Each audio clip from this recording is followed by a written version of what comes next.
ABC ન્યૂઝમાં આપનું હાર્દિક સ્વાગત છે। પાટણમાં સાંસદ ભરતસિંહ ડાભીના અધ્યક્ષસ્થાને દિશા કમિટી બેઠક યોજાઈ। પાટણ જિલ્લાના વિવિધ વિકાસલક્ષી યોજનાઓની કામગીરીની સમીક્ષા કરી અધિકારીઓને સમયબદ્ધ પૂર્ણતાની સૂચના આપી।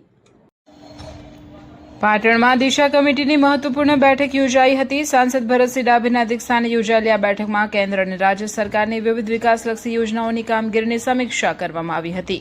અધિકારીઓને વિકાસ કાર્યો સમય મર્યાદામાં પૂર્ણ કરવા તેમજ યોજનાઓનો લાભ છેવાડાના લોકો સુધી પહોંચાડવા સૂચનાઓ આપવામાં આવી હતી। આ સાથે મહિલાઓ માટે આરસેટી ખાતે મોટર ડ્રાઇવિંગ તાલીમ શરૂ કરવા સાંસદે સૂચન કર્યું હતું।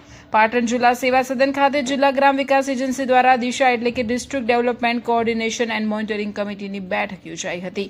બેઠકમાં સાંસદ ભરતસિંહ ડાભીએ વિવિધ વિભાગોની કામગીરીની સમીક્ષા કરી હતી, જેમાં ગ્રામ વિકાસ, પાણી પુરવઠા, શિક્ષણ, ખેતીવાડી, માર્ગ મકાન, આઈસીડીએસ, પુરવઠા વિભાગ, વન વિભાગ, નગરપાલિકા અને યુજીવીસીએલ સહિતના વિભાગોની યોજનાઓની પ્રગતિ અંગે ચર્ચા કરવામાં આવી હતી।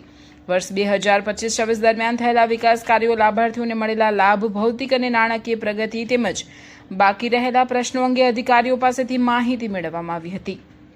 સાંસદ ભરતસિંહ ડાભીએ અધિકારીઓને સૂચના આપી હતી કે સરકારની જનકલ્યાણકારી યોજનાઓનો લાભ કોઈપણ વિલંબ વગર છેવાડાના નાગરિકો સુધી પહોંચે તે માટે આયોજનબદ્ધ રીતે કામગીરી કરવામાં આવે। તેમણે નાગરિકોને આવક અને જાતિના દાખલા સમયસર મળી રહે તે માટે ખાસ ધ્યાન આપવા જણાવ્યું હતું, જેથી વિદ્યાર્થીઓને લોકોને જરૂરી કામગીરીમાં મુશ્કેલી ન પડે। આ ઉપરાંત આરસેટી પાટણ ખાતે મહિલાઓ માટે મોટર ડ્રાઇવિંગ તાલીમ કાર્યક્રમ શરૂ કરવામાં પણ સાંસદે સૂચન કર્યું હતું। મહિલાઓને રોજગારલક્ષી કૌશલ્ય મળી રહે અને તેઓ આત્મનિર્ભર બની શકે તે માટે આ પહેલ મહત્વપૂર્ણ બની રહેશે। બેઠકમાં રાધનપુર ધારાસભ્ય લવંગજી સોલંકી, જિલ્લા પંચાયત પ્રમુખ ભાવિક પટેલ, જિલ્લા વિકાસ અધિકારી સીએલ પટેલ સહિત વિવિધ વિભાગોના અધિકારીઓ અને પદાધિકારીઓ ઉપસ્થિત રહ્યા હતા।